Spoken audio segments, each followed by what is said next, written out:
पत्रकार रिया सेन अपने कैमरामैन विक्रम के साथ कालीपुर गांव के भूतिया बंगले की जांच करने गई थी। वहां उसे एक पुरानी डायरी से पता चला कि बंगले में तंत्र मंत्र हुआ था और राय बहादुर ने अमरता के लिए अपनी पत्नी की बलि दी थी।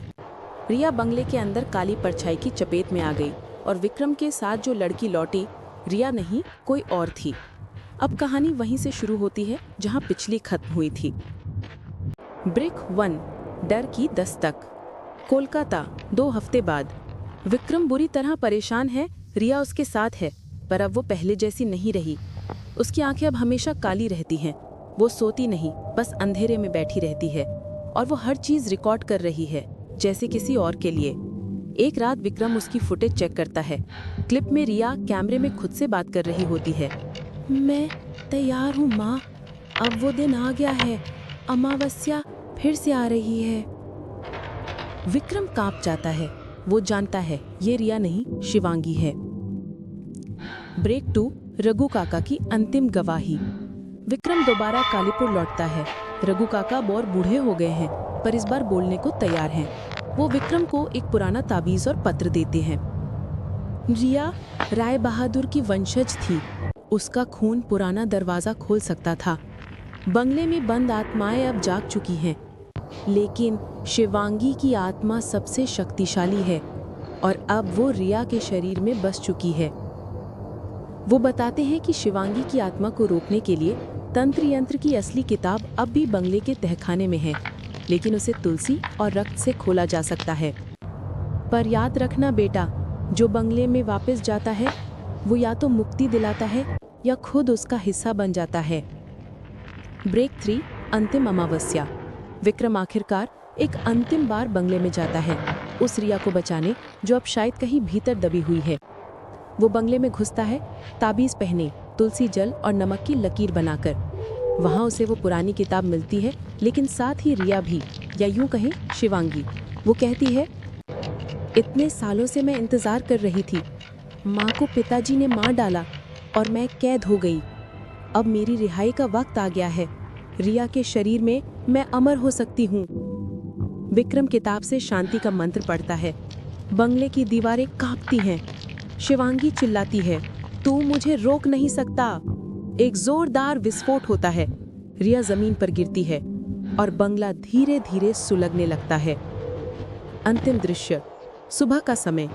एक ट्रक गांव से गुजरता है। विक्रम पीछे बैठा है और उसके पास होश में आई रिया बैठी है।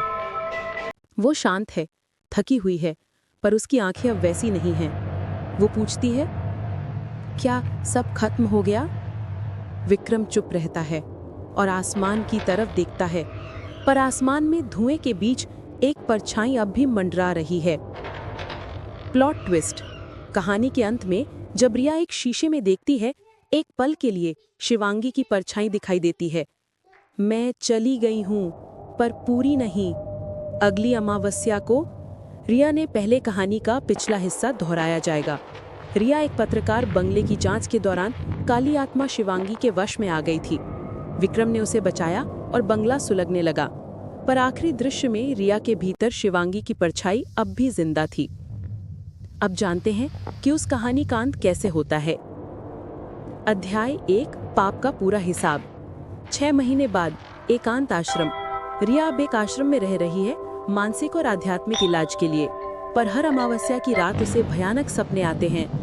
जलता हुआ बंगला, चीखती आत्माएं और एक लड़की जो कहती है, मुझे अधूरी छोड़ आई हो रिया, अब मैं अधूरी नहीं रहूंगी।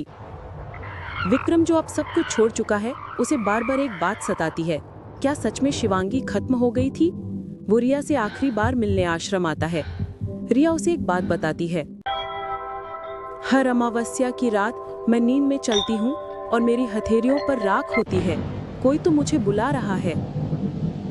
अध्याय 2, अंतिम अमावस्या। एक आखिरी बार रिया और विक्रम कालीपुर लौटते हैं, जहाँ वो बंगला राख में बदल चुका है, पर राख के नीचे कुछ अब भी सांस ले रहा है। रिया बोलती है, अब मुझे भागना नहीं है, मुझे ये चक्र तोड़ना है। ये कहानी मेरी नहीं, मेरी पूर्वज शिवांगी की है। उसे बंदी बनाया गया, अब मैं उसे मुक्त करूंगी।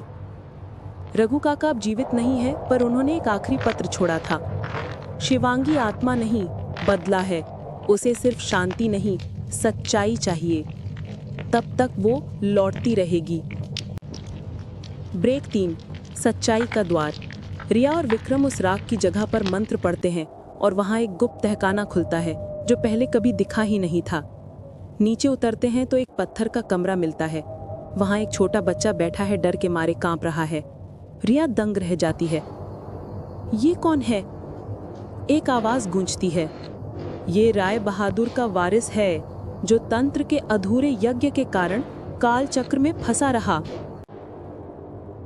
तब तक शिवांगी मुक्त नहीं होगी जब तक इस मासूम को मुक्ति नहीं मिलेगी। रिया बच्चा उठाती है और बाहर लाती है। उसी पल आकाश गरजता है, तेज हवाएं चलती हैं और एक शांत आवाज आती है।